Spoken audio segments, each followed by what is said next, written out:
تو یہ ہمارے خلاف دلیل نہیں بن پائے گی، کیونکہ دلیل ہمارے خلاف اس وقت بنے گی جب اس کے قائل ہوں، لیکن ہم اس کے قائل نہیں بلکہ ہم اس کے معنی ہیں۔ ہم تو یہ کہتے ہیں کہ یہاں پر بھی طلاق بائن واقع ہوگی۔ ہاں اگر ہم علی سبیل التنزل مان بھی لیں، کیا کر لیں؟ مان بھی لیں کہ ہاں اس سے طلاق رجعی ہی واقع ہوگی، بینونت نہیں ہوگی، الا اللہ رجعتا لی علیہ کا کوئی اعتبار نہیں، علی سبیل التنزل، اولا تو ہم مانتے نہیں، لیکن علی سبیل التنزل اگر ہم مان لیں کہ اس میں نہیں واقع ہوگی اور اس میں واقع ہو جائے گی، تو پھر ایسی صورت میں ہم وجہ فرق بیان کریں گے کہ اس میں اعتبار نہیں ہے مگر اس میں اعتبار ہے۔ کیا وجہ فرق بیان کریں گے؟ وجہ فرق یہ بیان کریں گے کہ دیکھیے اس کے اندر کیا ہے؟ رجعت کی نفی، اس کے اندر رجعت کی نفی یہ صراحت کے ساتھ ہو رہی ہے، الا اللہ رجعت علی علیہ کے، الا اللہ رجعت علی علیہ کے صراحت کے ساتھ نفی ہو رہی ہے، لہذا اس کا اعتبار نہیں ہوگا، طلاق رجعی واقع ہوگی یہاں پر صراحت کے ساتھ۔ کیوں؟ اس لیے کہ طالق، آپ کی دلیل کو لے کر کے، طلاق جو صریح لفظ ہے اس کی مشروعیت کس طرح پر ہوئی ہے؟ اس طور پر ہوئی ہے کہ اپنے بعد طلاق رجعت کا حق لائے، وہ یہ ہے نا۔ تو اب اگر آپ نے طالقن صریح لفظ استعمال کیا اور اس کی مشروعیت کے خلاف رجعت وہ لا رہا ہے اور صراحت کے ساتھ آپ اس کی صفت ایسی لائی جس میں رجعت کی نفی ہو جائے، تو اس کا اعتبار نہیں ہوگا، اور اگر ضمناً نفی ہو رہی ہے تو اس کا اعتبار ہوگا۔ اس لیے کہ بہت ساری چیزیں ہوتی ہیں کہ صراحت کے ساتھ اسے لائے تو اعتبار نہیں ہوگا، اور ضمناً اگر آ جاتی ہیں تو آنے دو۔ جیسے ایک کوئی صاحب تھے تو ان کو بوٹی کھانے کا مسئلہ تھا، چٹکلا ہے، تو انہوں نے شاید قسم کھائی تھی یا کیا ایسا معاملہ تھا، بوٹی نہیں کھائیں گے، تو اب اس کے بعد نکال رہے ہیں سالن، تو ارادہ تو ہے سالن نکالنے کا، سالن آ رہا، سالن کھا رہے ہیں، اب اس کے باوجود بوٹی بھی آ جا رہی ہے، کہ ٹھیک ہے کوئی بات نہیں ہے، اس کو ہم نکال لیں، وہ خود سے آ رہی ہے، صراحتاً نہیں ہے، وہ ضمناً ہے، وہ لہذا اس پہ حکم نہیں لگے گا، وہ تو چٹکلا ہو گیا۔ چلیے، تو ایسا ہے کہ بہت ساری چیزیں ضمناً ثابت ہو جاتی ہیں، اس کا اعتبار کیا جاتا ہے، لیکن صراحت اگر آپ کریں تو اس کا اعتبار نہیں ہوتا ہے۔ تو یہ فرق ہم کریں گے، ورنہ اولاً تو یہ ہے کہ وہ ہمارے نزدیک ممنوع ہے، وہاں پر بھی ہم طلاق بائن ہی واقع کرتے ہیں۔ فتقع واحدۃ وہ مسألۃ الرجعۃ ممنوعۃ، اور رجعت والا مسئلہ الا اللہ رجعت لی علیہ کے والے مسئلہ جو ہے یہ ممنوع، ہم اسے تسلیم نہیں کرتے ہیں، لہذا ہمارے خلاف حجت نہیں ہے۔ فتقع واحدۃ بائنۃ، اب یہ جملہ استعمال کیا اس نے، انت طالق بائن یا انت طالق البتۃ، البتۃ کا مطلب کیا ہوا؟ انت طالق باتن البتۃ، باتن البتۃ ہی ہوگا۔ تو اب اس جملے سے طلاق بائن واقع ہوگی، نیت کی بھی ضرورت نہیں ہے، نیت کی ضرورت نہیں ہے، اگر طالقن نہ استعمال کرتا، بائن کہتا یا البتہ کہتا، تو وہاں پر طلاق بائن واقع ہوتی، مگر نیت درکار ہوتی کہ اس سے وہ نیت کرتا کہ میری مراد اس سے طلاق ہے، تب طلاق بائن واقع ہوتی۔ لیکن یہاں پر جب اس نے بائن کو طالقن سے جوڑ دیا، اس کی صفت بیان کیا ہے، تو اب طالقن کا اس کے ساتھ جڑنا یہ خود کرینہ اس بات کا ہے کہ بائن سے مراد کیا ہے؟ طلاق ہے، بائن سے مراد کیا ہے؟ طلاق ہے، وہ عارضی جدائیگی نہیں ہے بلکہ قید نکاح والی جدائیگی ہے، اس کو ختم کرنے والی جدائیگی ہے۔ تو اب وہی کہہ رہے ہیں کہ اب اس صورت میں کتنی طلاق واقع ہوگی؟ کہہ رہے ہیں ایک طلاق واقع ہوگی، وہ بھی طلاق بائن، ایک طلاق بائن، اذا لم تکن لہو نیت، جب کہ اس کی کوئی نیت نہ ہو، بس لفظ استعمال کیا انت طالق بائن یا انت طالق البتۃ، تو ایک طلاق اور وہ بھی طلاق بائن جب کہ اس کی کوئی نیت نہ ہو، اور نوسنتین یا دو کی نیت کی ہو، جب بھی دو کی نیت نہیں مانی جائے گی وہ ایک ہی کا اعتبار ہوگا۔ ولا اما اذا نوس ثلاثہ فثلاث، لیکن جب اس نے تین کی نیت کر لی تو پھر تین واقع ہو جائے گی، لما مرہ من قبل، اسی دلیل کی وجہ سے جو اس سے پہلے گزر چکی، جہاں پر آیا تھا کہ انت طالقن استعمال کیا، تو وہاں پر کیا ہے کہ کچھ نیت نہ کرے یا دو کی نیت کرے یا ایک کی نیت کرے تو ایک واقع ہوگی، دو کا اعتبار نہیں ہوگا، اور اگر تین کی نیت کر لے رہا ہے تو ایسی صورت میں تین طلاق واقع ہو جائے گی۔ بتایا تھا وہاں پر کہ کیونکہ تین جو ہے یہ کل جنس ہے، فرد حقیقی تو نہیں مگر فرد حکمی ہے، اور دو کا جو عدد ہے یہ عدد محض ہے، عدد محض کا احتمال وہ نہیں رکھتا کیونکہ وہاں پر مصدر نہ آئے گا انت طالقن تطلیقاً۔ اب تطلیقاً میں آپ جوڑ سکتے ہیں تطلیقاً واحداً جو فرد حقیقی ہے، یا تطلیقاً ثلاثاً جو فرد حکمی ہے، اور ثلاثین اگر کر رہا ہے تو پھر عدد محض اس کا احتمال اس کے اندر نہیں ہے۔ تو اس لیے یہاں پر بھی طالقن کے ساتھ بائنن بھی اگر لگا دیا تو طلاق بائن واقع ہوگی ایک، اور اگر تین کی نیت کر لے رہا کل جنس کی تو کل جنس واقع ہو جائے گی، اسی کی جانب اشارہ ہے لما مرہ من قبلو ولو انا۔ اب دیکھیے اس میں غور کیجیے گا آپ، یہ تو اس صورت میں ہے جب کہ بائنن کو طالقن کی صفت بنائیے، آپ بائنن کو طالقن کی صفت بنائیے، یعنی ترکیب اس طریقے سے ہو انت مبتدا طالقن موصوف بائنن اس کی صفت، موصوف اپنی صفت سے مل کر ایک خبر، تو ایسی صورت میں یہ ہوگا کہ ایک طلاق بائن واقع ہوگی یا کل جنس کے طور پر تین طلاق واقع ہوگی۔ بات سمجھ میں آئی؟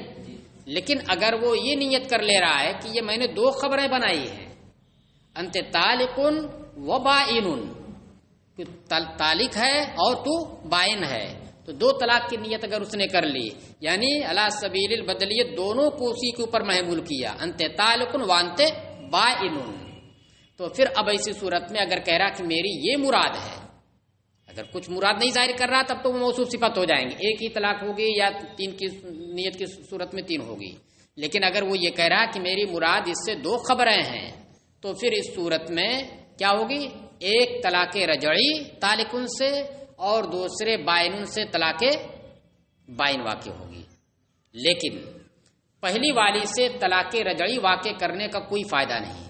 کیا ہے فائدہ؟ بھائی لگے ہاتھ بائنن کہہ رہا ہے اور اس بائنن سے آپ طلاق بائن واقع کریں گے تو بائن ہو جائے گی، وہ اب رجعت کیسے ہوگی؟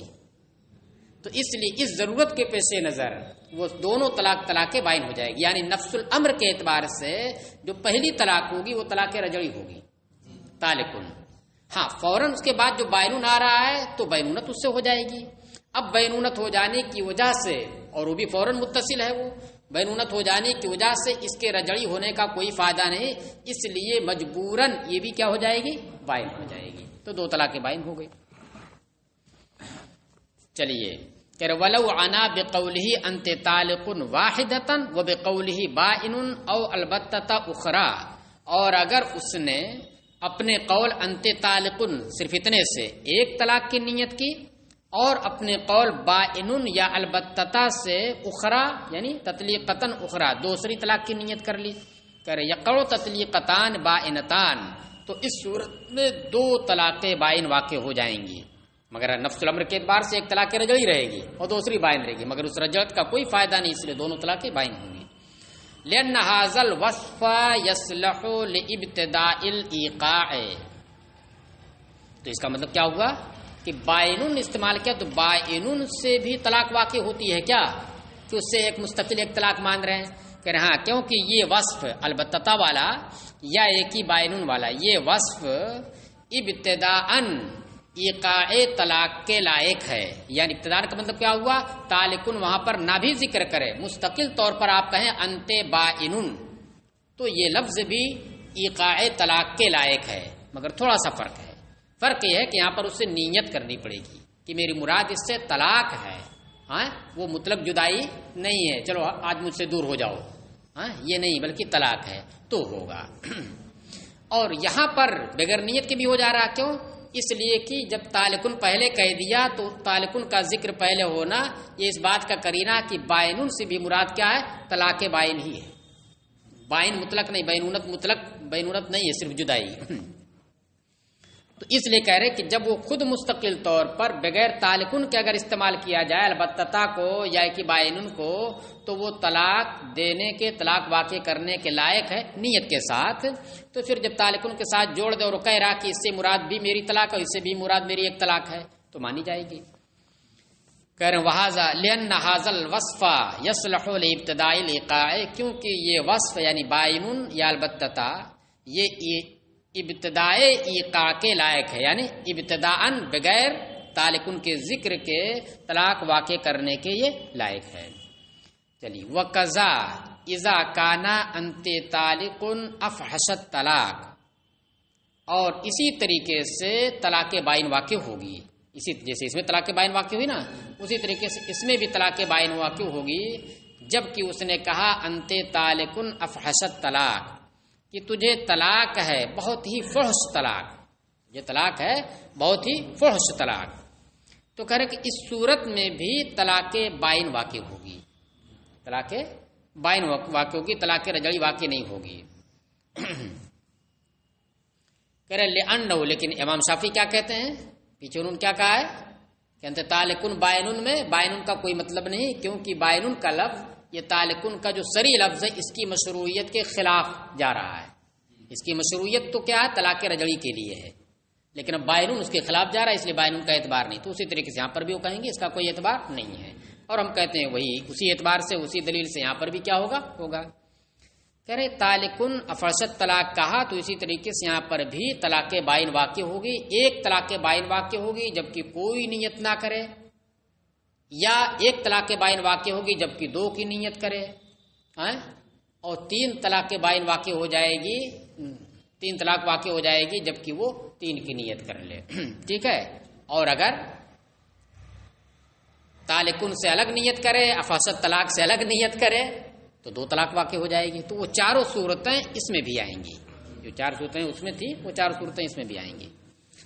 اچھا افحشت طلاق جب اس نے اس کی صفت بیان کی تو پھر یہ طلاق بائن کیوں واقع ہو رہی ہے، کہ لأنہ انما یوصف بہذا الوصف باعتبار اثرہ، کہ اس لیے کہ طلاق کو اس صفت سے متصف کیا جاتا ہے، فحش کی صفت سے متصف کیا جاتا ہے طلاق کے اثر کا اعتبار کرتے ہوئے، طلاق کی ذات کا اعتبار کرتے ہوئے کہ طلاق کی ذات بہت کبھی ہے، جیسے مطلق طلاق کہتے ہیں بہت کبھی ہے.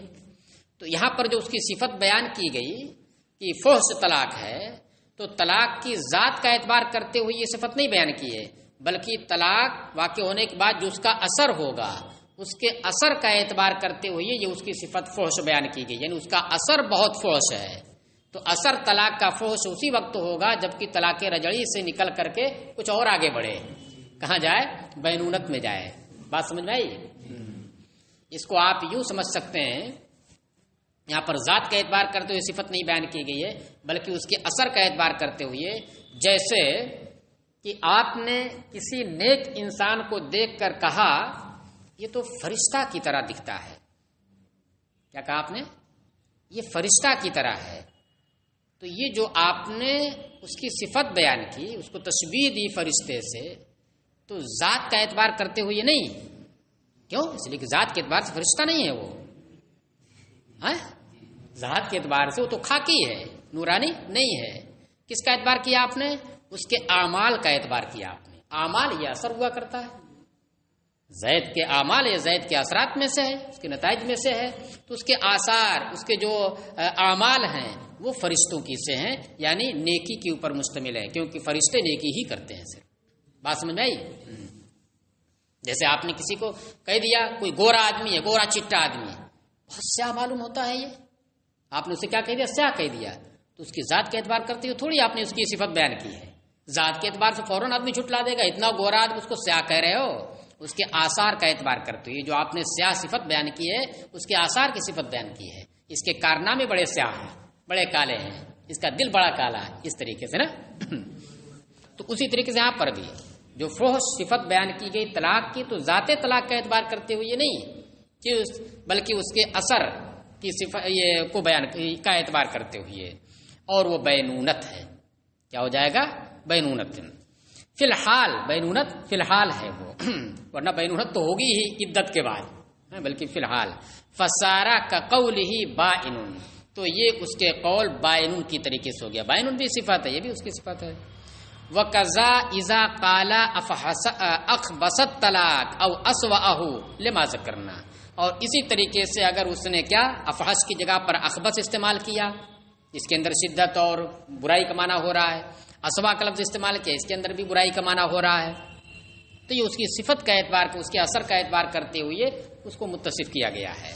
تو اس میں بھی وہی حکم ہوگا، کیا ہے، ایک طلاق بائن واقع ہوگی لما ذکرنا، اسی دلیل کی وجہ سے جو ہم نے ذکر کیا کہ یہاں پر اس کے اثر کا اعتبار کرتے ہوئے اس کی صفت بیان کی گئی ہے، اور وہ بینونت اثر ہوگا. وَقَذَا اِذَا قَالَ طَلَاقُ الشَّيْطَانِ أَوْ طَلَاقُ الْبِدْعَةِ، اور اسی طریقے سے جب کہ اس نے کیا کہا کہ تجھے طلاق ہے طلاق شیطان، تجھے طلاق ہے طلاق بدعات ہے، تو یہاں پر بھی طلاق بائن واقع ہو جائے گی.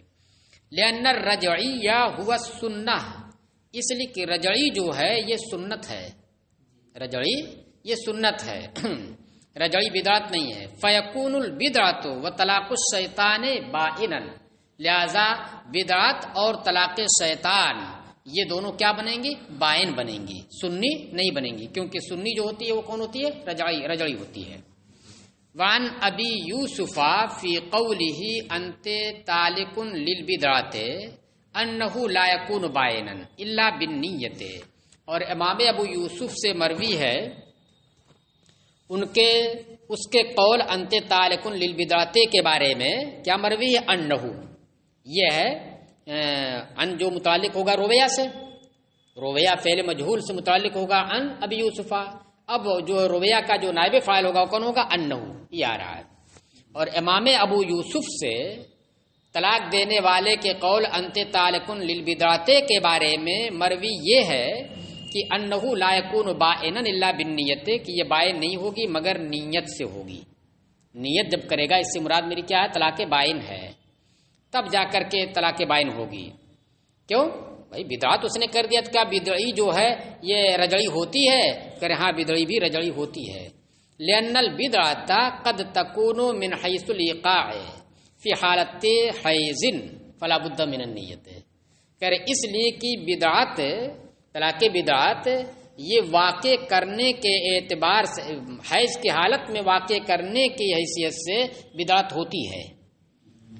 یعنی بدعت کے لیے لازم نہیں ہے وہ ہونا بائن ہونا. فلا بد من النیت، اس لیے نیت ضروری ہے. طلاق بائن واقع کرنا چاہ رہا ہے تو نیت ضروری ہے. وعن محمد انہ اذا قال انت طالق للبدعۃ او طلاق الشیطان، طلاق الشیطان ہوگا نا. اور امام محمد سے مروی ہے کہ جب اس نے انت طالق للبدعۃ کہا یا انت طالق طلاق الشیطان کہا یکون رجعیا، تو یہ طلاق رجعی ہوگی، یعنی دونوں صورتوں میں، صرف بدعت نہیں، وہ طلاق شیطان کا اس میں بھی. کیوں؟ کرے لأن ھذا الوصف قد يتحقق بالطلاق فی حالت الحیض، اس لیے کہ یہ وصف، کون سا وصف ہے؟ بدعت ہونا، شیطان والی طلاق ہونا. شیطان کا مطلب کیا؟ بری طلاق.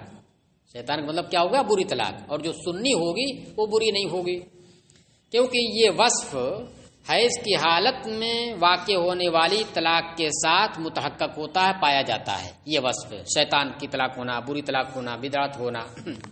فلا یثبت البینونۃ بالشک، لہذا ہو سکتا ہے کہ حیض کی حالت میں طلاق مراد ہو اس کی، اور یہ بھی ہو سکتا ہے کہ طہر کی حالت میں ہو مگر وہ کون سی طلاق ہو؟ طلاق بائن ہو جو بدعت ہے. تو دونوں ہو گیا نا، تو اب احتمال ہو گیا یہ. لہذا جب یہ احتمال ہو گیا تو شک کی وجہ سے بینونت ثابت نہیں ہوگی. فلا یثبت البینونۃ بالشک، لہذا بینونت شک کی وجہ سے ثابت نہیں ہوگی. وقضا اذا قال کل جبل، اور اسی طریقے سے جب اس نے کہا کل جبل، یعنی انت طالق کل جبل، کہ تجھے طلاق ہے پہاڑ کی مانند ہے. تو پہاڑ سے جب آدمی کسی کو تشبیہ دیتا ہے تو اس سے کیا مقصود ہوتا ہے؟ بڑا بھاری بھرکم بتانا ہوتا ہے نا. چھوٹا بتانا ہو تو رائی کا دانہ بتا دیتے ہیں، تنکا بتا دیتے ہیں، لیکن بڑا بتانا ہو تو کہتے ہیں پہاڑ کی طرح ہے وہ.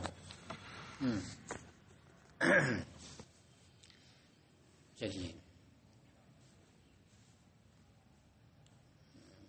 تو اور کہہ رہے ہیں اور اسی طریقے سے جب کہ اس نے کل جبل کہا تو یہاں پر بھی کیا ہوگا؟ طلاق بائن واقع ہوگی. لأن التشبیہ بہ یوجب زیادۃ لا محالۃ، اس لیے کہ جبل سے تشبیہ دینا طلاق کو اس کی جانب سے یہ یقینی طور پر اضافے کا موجب ہے، یعنی کچھ اس طلاق کے اندر زیادتی معنی کا موجب ضرور ہے. وذالک باثبات زیادت الوصف، اور یہ زیادتی جو ہوگی یہ وصف کی زیادتی کو ثابت کرنے سے ہوگی. اب وصف کی زیادتی کیسے ہوگی؟ بائن میں لے کے چلے جائیے رجعت سے. وَقَضَا اِذَا قَالَ مِثْلَ الْجَبَلِ لِمَا قُلْنَا، اور اسی طریقے سے جب کہ اس نے کاف کی جگہ پر مثل کا لفظ استعمال کیا تو تب بھی وہی حکم ہوگا. لِمَا قُلْنَا بسبب اس کے جو ہم نے بیان کیا کہ یہاں پر بھی وہی چیز ہوگی. وقال ابو یوسف یکون رجعیا، اور امام ابو یوسف نے کہا کہ نہیں طلاق رجعی یہاں پر ہوگی. لأن الجبل شیء واحد، وہ اصل میں اعتبار کس کا کرتے ہیں؟ وحدت کا، بھاری بھرکم کا نہیں، وصف زیادتی کا وصف شدت کا نہیں، بلکہ وحدت کا اعتبار کرتے ہیں. حالانکہ ظاہر کے خلاف معلوم ہوتا ہے یہ کیا ہے؟ ظاہر کے خلاف معلوم ہوتا ہے. ظاہر یہی ہے کہ پہاڑ سے تشبیہ دینا یہ محض کس کے لیے ہوتا ہے؟ بھاری بھرکم بتانے کے لیے، زیادتی بتانے کے لیے.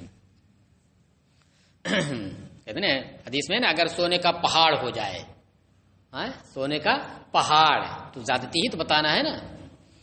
لأن الجبل شیء واحد، مگر امام ابو یوسف کہتے ہیں کہ یہ رجعی ہوگی کیونکہ جبل یہ شیء واحد ہے، پہاڑ یہ شیء واحد ہے. فکان تشبیہ بہ فی توحدہ، لہذا پہاڑ سے تشبیہ ہوگی اس کے واحد ہونے میں، اس کے بھاری بھرکم ہونے میں نہیں.